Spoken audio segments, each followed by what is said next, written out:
बिहार में इस साल पंचायत चुनाव होने हैं, जिसको लेकर बड़ी खबर सामने आई है। देखिए, इस खबर में आपको हम बताएंगे कि कितने चरणों में इस बार वोटिंग होगी, क्योंकि इस बार का पंचायत चुनाव बेहद ही ज़्यादा महत्वपूर्ण है और उसको लेकर हर रोज़ नई नई अपडेट जो आती है वो आप तक हम पहुंचाने का काम करते हैं। इसी के मद्देनज़र देखिए, बड़ी खबर सामने आई है कि बिहार में इस बार पंचायत चुनाव 11 चरणों में करवाए जाएंगे, यानी कि 11 चरणों में वोटिंग होगी। और सबसे बड़ी बात है कि इस बार पहली बार मल्टी पोस्ट ईवीएम से मतदान होंगे, मतलब कि 6 पदों के लिए एक ही मशीन से आपको वोटिंग करने का ऑप्शन दिया जाएगा।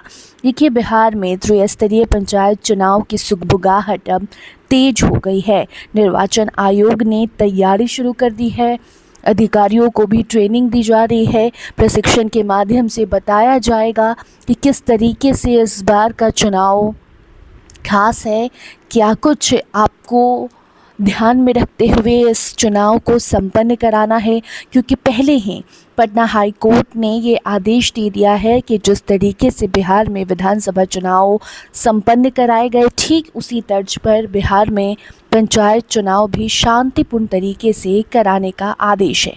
इसी के मद्देनज़र जो नई अपडेट सामने आई है वो ये है कि अब ये मालूम चल गया है कि कितने चरणों में इस बार पंचायत चुनाव में वोटिंग होगी। तो बता दें कि 11 फेज़ यानी कि 11 चरणों में वोटिंग होनी है। आपको बता दें कि इस बार जो नया आरक्षण रोस्टर है वो भी लागू होगा, यानी कि कई पंचायतों से उनका आरक्षण छीनकर नए पंचायतों को आरक्षण दिए जाएंगे, जिसकी तैयारी शुरू हो गई है। 27 अप्रैल से जारी होगा जनसंख्या का प्रारूप और इस बार आरक्षण रोस्टर बदलेगा। इसके साथ साथ मल्टी पोस्ट ईवीएम से मतदान होंगे। सबसे बड़ी बात यह है कि इस बार जो सीट आरक्षित थी उसे दोबारा से आरक्षण मिलेगा या नहीं मिलेगा, यानी कि जो उम्मीदवार रिज़र्व सीट पे हैं वो उम्मीदवार फिर से इस बार चुनाव लड़ पाएंगे या नहीं लड़ पाएंगे, ये आपको अप्रैल से मई महीने तक पता चल जाएगा।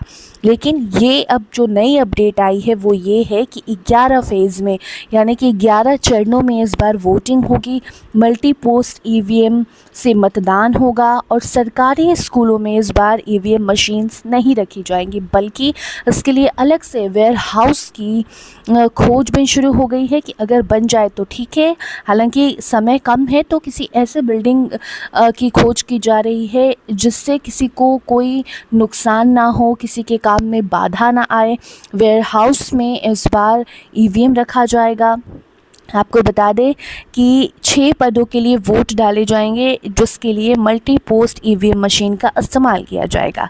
27 अप्रैल से क्षेत्रवार जनसंख्या का प्रारूप प्रकाशित होगा, जिसके बाद आरक्षण की तस्वीर साफ हो जाएगी, यानी कि उम्मीदवारों को ये मालूम चल जाएगा कि इस बार कौन सा पंचायत रिजर्व्ड है और कौन सा नहीं, कौन से पंचायत से आरक्षण छीन लिए गए हैं और कौन से पंचायत को नया आरक्षण दिया गया है, और उसके अकॉर्डिंग जो उम्मीदवार हैं अपनी तैयारी करेंगे। काफ़ी वक्त से इस दिन का लोग इंतज़ार कर रहे थे और आखिरकार वो समय, वो महीना आ ही गया।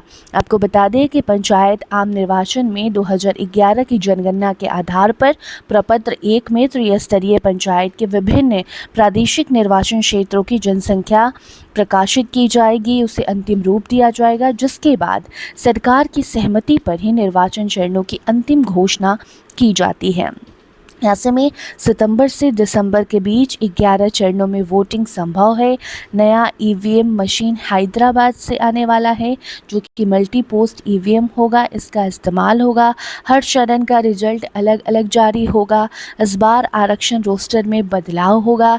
ईवीएम की चिप को लेकर विवाद जो था, अब आपको बता दें कि कोर्ट के लिए सुरक्षित रखा जाएगा इसे। और ईवीएम मशीन यानी कि मल्टी पोस्ट ईवीएम मशीन जो है उसमें एक चिप लगा होगा, जिसके बाद कोई एक जन एक बार ही वोटिंग कर पाएगा। आप एक बार वोट करेंगे तो उस चिप में आपका वोट कैद हो जाएगा, जिससे धांधली या फिर करप्शन का जो मामला सामने आता था वो इस बार के चुनाव में नहीं आएगा।